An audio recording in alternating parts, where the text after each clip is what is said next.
नीलेश भाई आ चुके हैं। सर मार्क्स से शुरू करूं कि पहले कुछ और बताना चाहते हो नीलेश भाई? बताओ, मार्क्स बता दो पहले। जो पूछो आप। मार्क्स तो अंत में आते हैं। चलो ठीक है, लास्ट में मार्क्स लेते हैं। अच्छा क्या था और बुरा क्या था F&O को छोड़ के? वो तो बुरा है ही नहीं, सीधा जो अच्छा था वो है जो फोकस इंफ्रास्ट्रक्चर पे है कि जो 3.4% ऑफ जीडीपी का जो स्पेंडिंग एलोकेट किया गया है वो एक हिस्टोरिक है और ऐतिहासिक कदम है और ये उससे रियल इकोनॉमी को बहुत बड़ा बूस्ट मिलता है।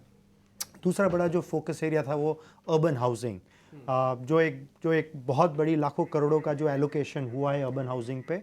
इससे building material companies, employment, contracting companies, real estate development companies, housing finance companies, इन सबको बहुत बड़ा बेनिफिट मिलता है। और तीसरा जो है वो है एनर्जी और जो न्यूक्लियर एनर्जी वगैरह, ये जो नए क्षेत्र हैं इनके ऊपर जो फोकस है। तो ऑन द होल जो अच्छा ये है कि ये बजट रियल इकोनॉमी पे बहुत ही अच्छी तरह फोकस करता है और उससे जो हमारी जो 7-8% ग्रोथ रेट है वो बरकरार रहेगी।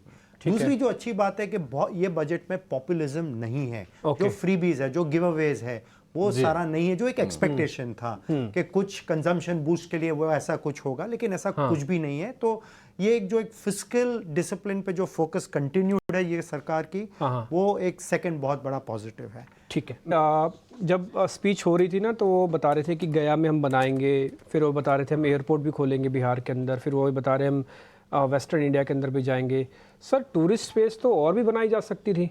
आपको थोड़ा बजट के अंदर अलायंस की फीलिंग नहीं आ रही थी कि अलायंस वाली गवर्नमेंट है, थोड़ा आंध्रा बिहार इस तरफ में ज़्यादा फोकस था? देखिए, बजट तो एक पॉलिटिकल रियलिटी भी है, तो उसमें कोई दो राय है नहीं है।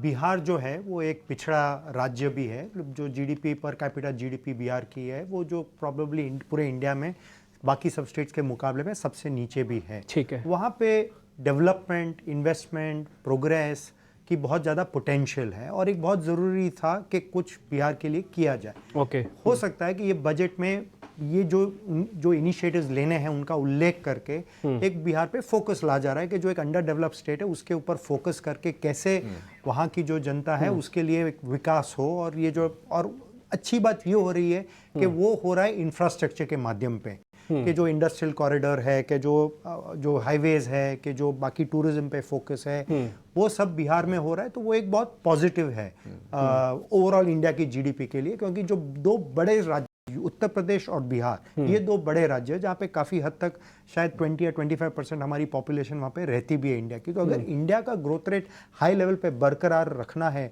तो जो दो बड़े राज्य हैं उनका ग्रोथ रेट्स भी कैसे बढ़े ताकि ओवरऑल इंडिया का ग्रोथ रेट बढ़े, वो एक शायद एक कोशिश है ये बजट के माध्यम से। ठीक है नीलेश भाई, एक और चीज़ थी, रोजगार का मुद्दा सरकार के लिए कहीं ना कहीं पेन पॉइंट था और शायद वो इलेक्शन के रिजल्ट में रिफ्लेक्ट भी हुआ।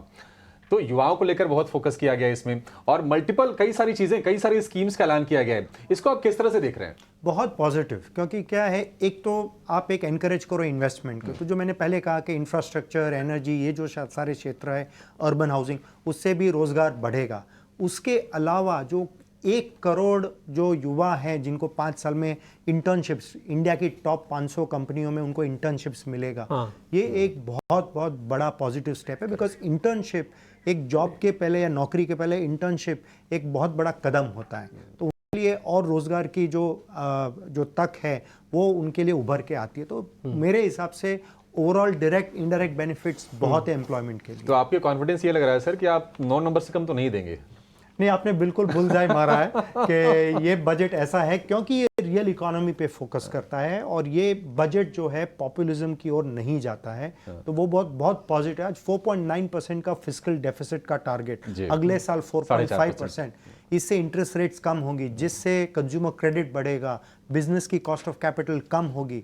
और अगर ये सब एक कॉन्टेक्स्ट में डाले कि जहाँ इंटरेस्ट रेट कट्स आने वाले हैं अगले 6 महीने में, तो वो सब देख के तो ऐसे लग रहा है कि कॉर्पोरेट इंडिया की अर्निंग्स ग्रोथ बहुत स्ट्रांग, बहुत मजबूत रहेगी और ये बजट उसको एक बहुत बड़ा बढ़ावा देती है।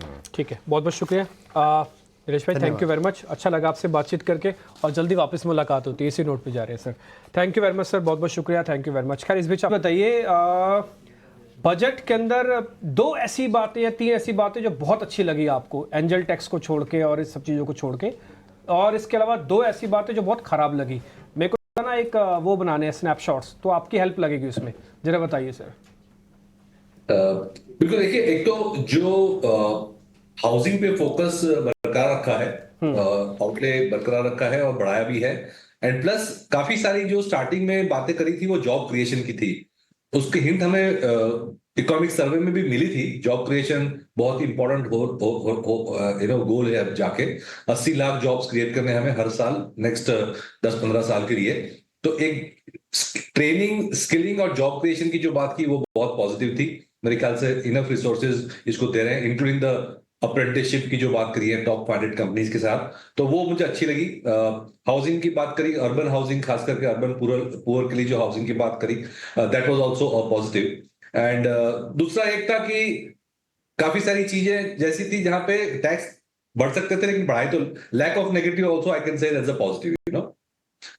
एंड नेगेटिव तो आई थिंक ऑलरेडी काफी बात हो चुकी है जिस तरह से कैपिटल गेन्स टैक्स बढ़ाया है, तो ऑब्वियसली ये थोड़ा एक्सपेक्टेड नहीं था।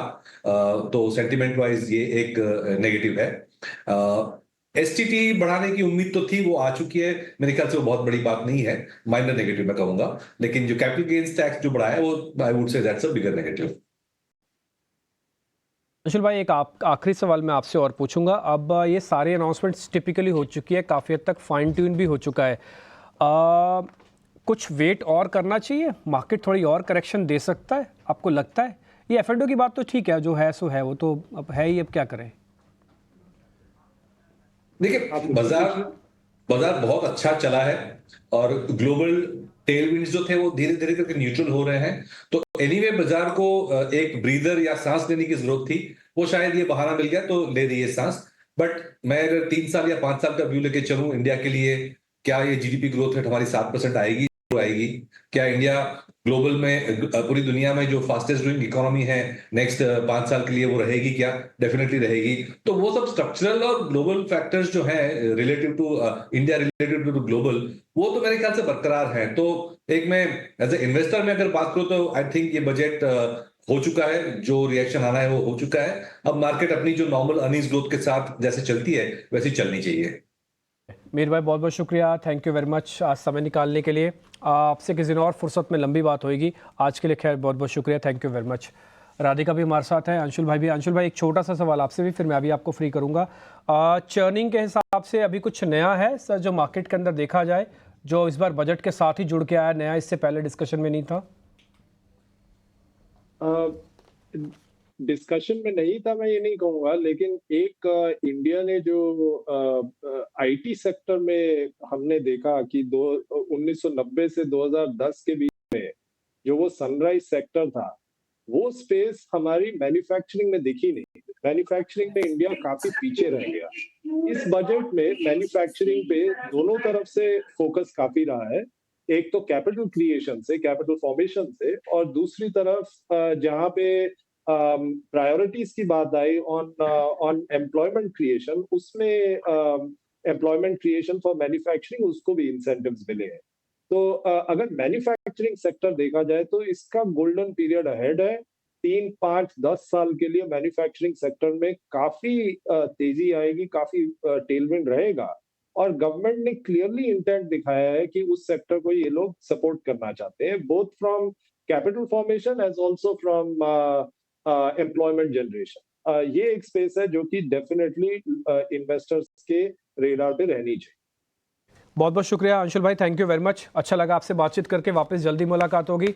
बहुत बहुत शुक्रिया, thank you very much sir आज समय देने के लिए।